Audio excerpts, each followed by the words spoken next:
ಅಂದು ರಾಮ ರಾವಣರ ಮಧ್ಯದಲ್ಲಿ ನಡೀತು ಬಾಣಗಳ ಯುದ್ಧ. ಭೀಮ ದುರ್ಯೋಧನರ ಮಧ್ಯದಲ್ಲಿ ನಡೆಯಿತು ಗದಾ ಯುದ್ಧ. ಆದರೆ ಈ ಕಲಿಯುಗದ ರಾಜ ಮಹಾರಾಜರ ಮಧ್ಯದಲ್ಲಿ ನಡೆಯಿತು ಖಡ್ಗಗಳ ಯುದ್ಧ. ಆದರೆ ನನ್ನಂತ ರಾಜಕಾರಣ ಮಧ್ಯದಲ್ಲಿ ನಡೆಯಿತು ಮೋಸದ ಯುದ್ಧ. ಈ ಮೋಸದ ಯುದ್ಧದಲ್ಲಿ ನಾನು ಗೆದ್ದು ಪ್ರವೀಣ ಆಗಬೇಕಾದ್ರೆ ನನ್ನ ಪ್ರಾಣ ಹೋಗಬೇಕು ಒಂದು, ಇಲ್ಲ ವೀರ ಧರ್ಮರ ಪ್ರಾಣ ಹೋಗಬೇಕು ಒಂದು. ಇವು ಎರಡರಲ್ಲಿ ತೀರ್ಮಾನ ಆಗಲೇಬೇಕು. ಆ ಮೋಸಗಾರ ಮನೋರನ ಮಾತನ್ನು ಕೇಳಿ ಏನೆಲ್ಲವನ್ನು ನಂಬಿಕೊಂಡಿದೆ. ಆದರೆ ತನ್ನ ಹಿತಶಕ್ತಿಗಾಗಿ ತನ್ನ ಸುಳ್ಳಿನ ತಂಗಿಯನ್ನು ತಂದು ಆ ಶಶಿಧರನಿಗೆ ನೆಟ್ಟಿಸಿ ನನ್ನ ಕಾರ್ಯವನ್ನು ಅರ್ಧಕ್ಕೆ ನಿಲ್ಲಿಸಿದ. ಅವಳನ್ನು ಕೊಂದು ತನ್ನ ಕೆಲಸವನ್ನು ಸಾಗಿಸಿ ನನ್ನ ಕೆಲಸವನ್ನು ಪೂರ್ಣಗೊಳಿಸಿದ ಧಾಮ. ನನ್ನ ಲಕ್ಷ್ಮಿಯಿಂದ ಬೀರನಿಂದ ಅಗಲಿಸಿ ನನ್ನ ಮನೆಗೆ ತರ್ತೀನಿ ಅಂತ ನೆಪ ಹೇಳಿ ಅವಳನ್ನು ಕೆಡಿಸಲು ಪ್ರಯತ್ನಿಸಿದ ಅದಾಮ. ನನ್ನ ವೈರಿಸರೇ ಸೇರಿ ನಿನ್ನನ್ನು ನಾ ಮುಗಿಸದೆ ಬಿಡಲಾರೆ. ನೋಡಿ ಗೌಡ್ರೆ, ಆ ನೀಚ ಮನೋಹರ ನಮ್ಮ ಅರಣ್ಯ ಕಡೆಗೆ ಓಡಿ ಬರ್ತೇನೆ.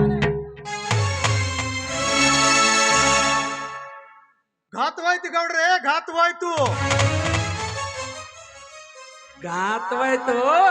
ಅರ್ಥವಾಯ್ತು.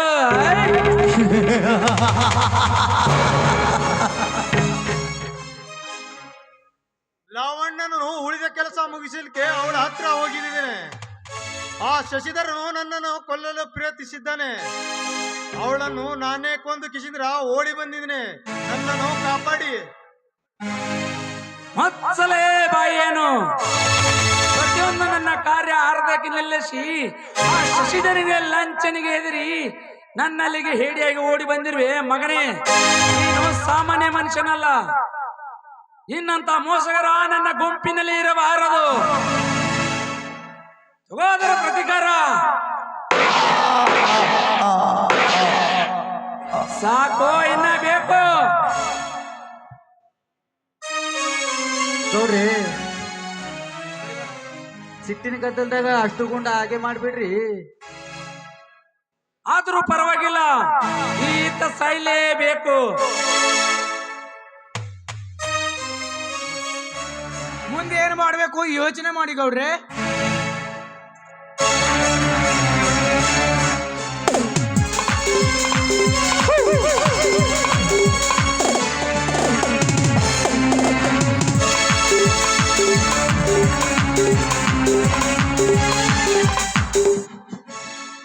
ಮಾಂತ್ರಿಕ, ಇವನು ಮಾತನ್ನು ಕೇಳೋದನ್ನ ಬೇಡ.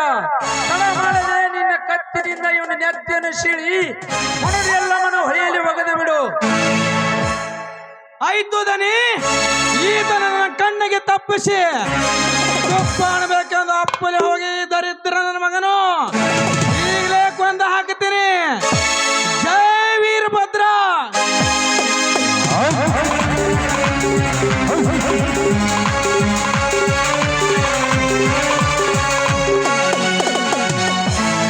ಅಲ್ಲಿವರೆಗೆ ಇವರೆಲ್ಲ ಕಥೆ ಮುಗಿತು. ಬನ್ನಿ ಹೋಗೋಣ.